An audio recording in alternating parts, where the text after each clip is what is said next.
Bonjour à toutes et à tous et merci d'être au rendez-vous de l'actu en cours sur Sora TV. À Savet, la célébration de la Journée internationale des droits des femmes a résonné comme un appel puissant à l'autonomisation et à l'inclusion politique. Sous l'égide de l'Union progressiste Le Renouveau, les femmes ont affirmé leur détermination à ne plus être de simples accompagnatrices, mais à prendre les rênes du changement. Avec le soutien des leaderships politiques, elles se mobilisent résolument pour faire entendre leur voix à l'approche des élections.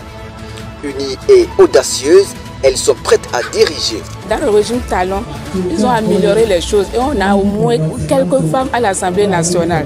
Ce sont les lois qui ont été votées pour.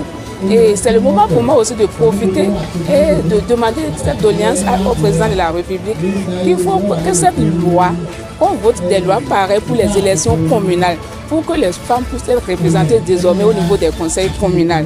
Fêter la femme, c'est permettre à la femme de faire, c'est permettre à l'Assemblée des femmes de faire un point, une évaluation des avantages, des luttes et des droits déjà gagnés, déjà acquis et en même temps, d'accord, noter ce qu'il reste, d'accord, les combats qui restent pour les femmes. Le thème a été choisi juste pour aider les femmes à s'intéresser plus à la chose politique.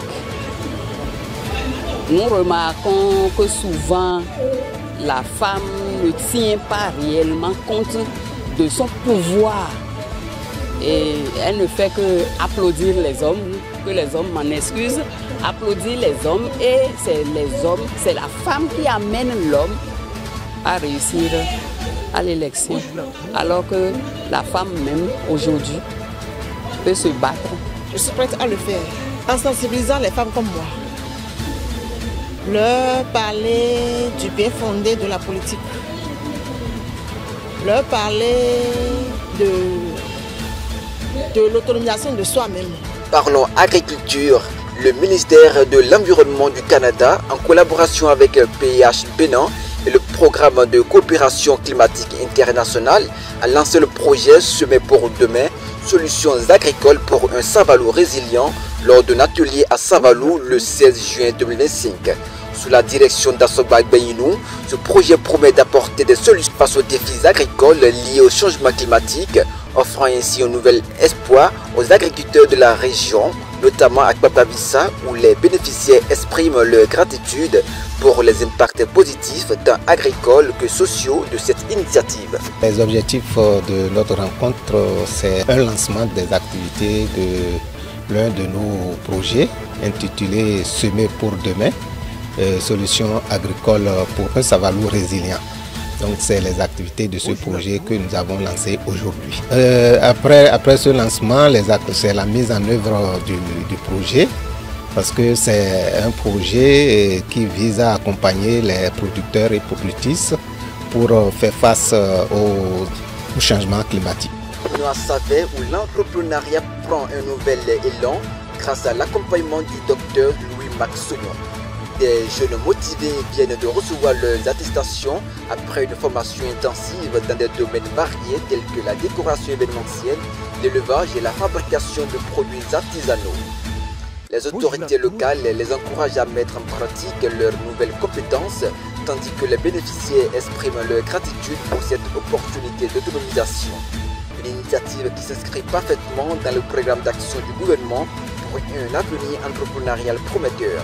Chers participants, nous tenons à féliciter chacun de vous pour son engagement, sa persévérance et sa volonté d'apprendre. Vous êtes désormais mieux armés pour transformer vos idées en projets concrets et créer de la valeur au sein de vos communautés. Nos sincères remerciements vont également à tous nos partenaires, formateurs et autorités locales dont le soutien indéfectible a permis le succès de cette initiative. Nous vous encourageons, chers jeunes entrepreneurs, à faire bon usage des connaissances acquises à respecter, à rester audacieux et à croire en votre potentiel. En route vers un avenir prospère pour la jeunesse de Saverne, je vous exhorte à appliquer tous les jours ce que vous avez reçu lors de la formation et à être courageux et à être déterminé pour le bonheur de la commune de Saverne. C'est avec un cœur rempli de gratitude que nous, jeunes bénéficiaires de la phase pilote 4 de l'initiative Bien-être pour tous, vous adressons ces mots en ce jour de célébration. Du 21 au 26 avril 2025, nous avons eu l'honneur de suivre une formation intense et enrichissante dans plusieurs domaines d'avenir. Ces apprentissages nous ont non seulement outillés techniquement, mais ils ont aussi éveillé en nous un nouvel esprit d'initiative et de responsabilité. À Dr Louis-Marc Soyon, qui a rendu cela possible par son engagement constant en faveur de la jeunesse. Nous disons un grand merci. Merci de croire en notre potentiel, de nous offrir des opportunités concrètes pour prendre notre destin en main. Bouclons cette émission avec le bloc républicain qui connaît une dynamique d'expansion sous le leadership d'Hippolyte Arondimé, attirant de nombreux jeunes et femmes. Lors d'une cérémonie au siège national à Cotonou, des cartes d'adhésion ont été remises symboliquement, marquant l'entrée de ces nouveaux membres présentés comme des ambassadeurs du parti. Hippolyte Arondimé a souligné l'importance de leur rôle dans la diffusion des idéaux du bloc pour écrire une page prometteuse de l'histoire du parti. Ainsi prend fin cette émission que nous vous remercions d'avoir suivi et à très bientôt.